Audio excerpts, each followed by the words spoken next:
right, let's not forget why we're doing this. You forgot. The twin turbine powered remote control jet car. He tried to drive this and it obviously didn't really work well, but we're going to try again. Another idea is to strap it on my old go-kart. That's amazing! Project is that. Yeah, we're doing this to have a crack at a world record. Yeah. So who's got the current world record? Project Air, and the record is 152 kilometers an hour. So what do you reckon? 152k an hour. Can we beat that? Yeah. This is the Hellbeck Garage.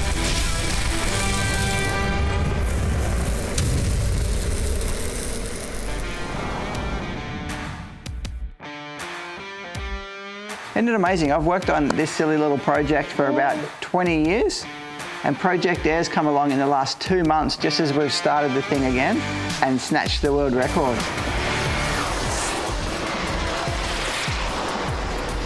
But we've got some work to do, so let's get stuck into it. Bit of a design, cut some aluminium up, make some engine mounts, make the base, see if we can get that thing rolling in the next few days. Yep. All right, let's do it.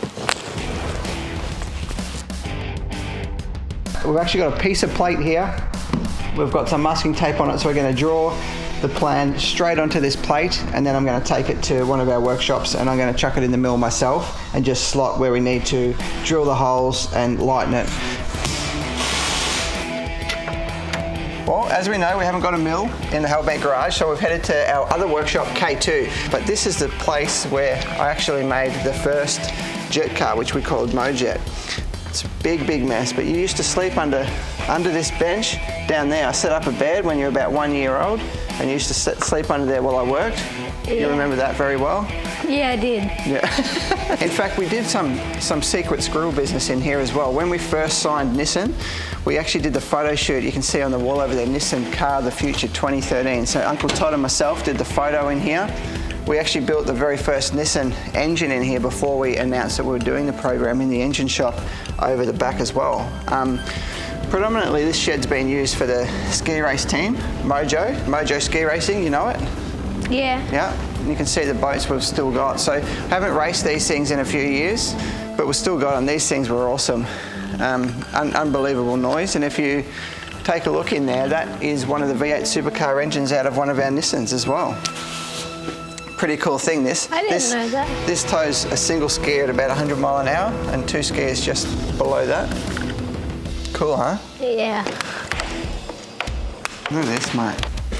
This is a good idea of how long it's been since we've been up here. What about this? Still drinks in here. Look at that good old can of JD. Expired in 2008. That's how long it's been since we've had any fun up here. Myself and Nikki Webster in China in 2005. Who's this? Lots of famous people. I think that's some people off like this? Neighbours or Home and Away or something. Who's this? That's someone Uncle Todd used to know back when he was a teenager. Yeah, but what'd you do to win it?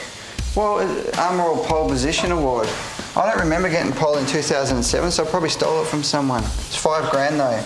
So this is almost 20 years ago, 2007, $5,000 for a pole. You know how much you get now? How much? $1,000. Really? Yeah. We've just got the aluminium chassis plate here in the mill, ready to slot some sections for the wheels to go through basically. So as soon as I cut these 4 sections out, drill some holes, we should be able to mount the front and rear suspension on here, put the wheels on, and it should sit there as a car. So far we've done a fair bit of machining. We've got the chassis plate done, haven't we? Yep. We've got some bracing ready to go on. And in general, we're making all the engine mounts out of this 10mm aluminium. Obviously it's very heavy, so what we need to do with this 10mm aluminium is machine it like that. So it's still got some strength, thick enough for us to screw and tap, but not so heavy. So we're doing that in the mill over here. Now, I love this thing. Look at the great mess. Is this weighing about 2 tons? This thing weighs about 2 tons and it's Uncle Todd's. The only reason it's not in the Hellbeck Garage is because I couldn't lift it and steal it. So what we want to do is get it so it's touching, see? Winding it in. That's winding it this way, gently. Is that it? Let's get this back out. Now have a look at that. Have a look how smooth you've made that. That's smooth as a baby's bum. Can I rotate it? Yeah. This is fun. Yeah.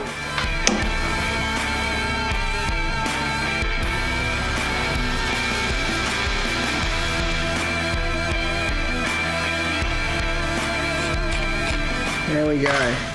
Well, no one's more excited about this than Chip. Are you pretty happy that you milled those out yourself? Yeah. Yeah. Lucky you're wearing a helmet. Stuff went flying everywhere. Well, this is the first time that this has been a rolling chassis. Like everything I do though, it took so much longer than I anticipated. I've actually got this little corner weight set up here from Longacre. I've had this here for over 10 years as well, so 17 kilograms at the moment. So you can see how many kilograms it is per corner. No, and we can that's adjust because it I had like these on there. we can adjust it like a race car. I was wondering why it went up above 16.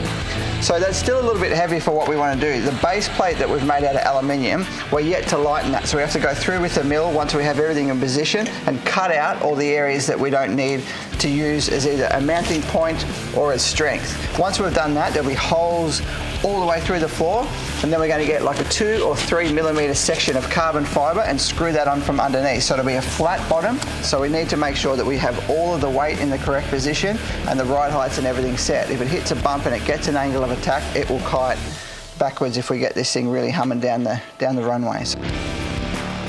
A lot of people asking where we're at with the drift trike. Well, we've actually got the turbo kit. It's almost on there. We're just waiting on one little component before we can get that thing absolutely cracking. So you can see it sitting in the background there, and we're going to get on that pretty soon. Once that turbo's on, we've given the job to Lex to test it.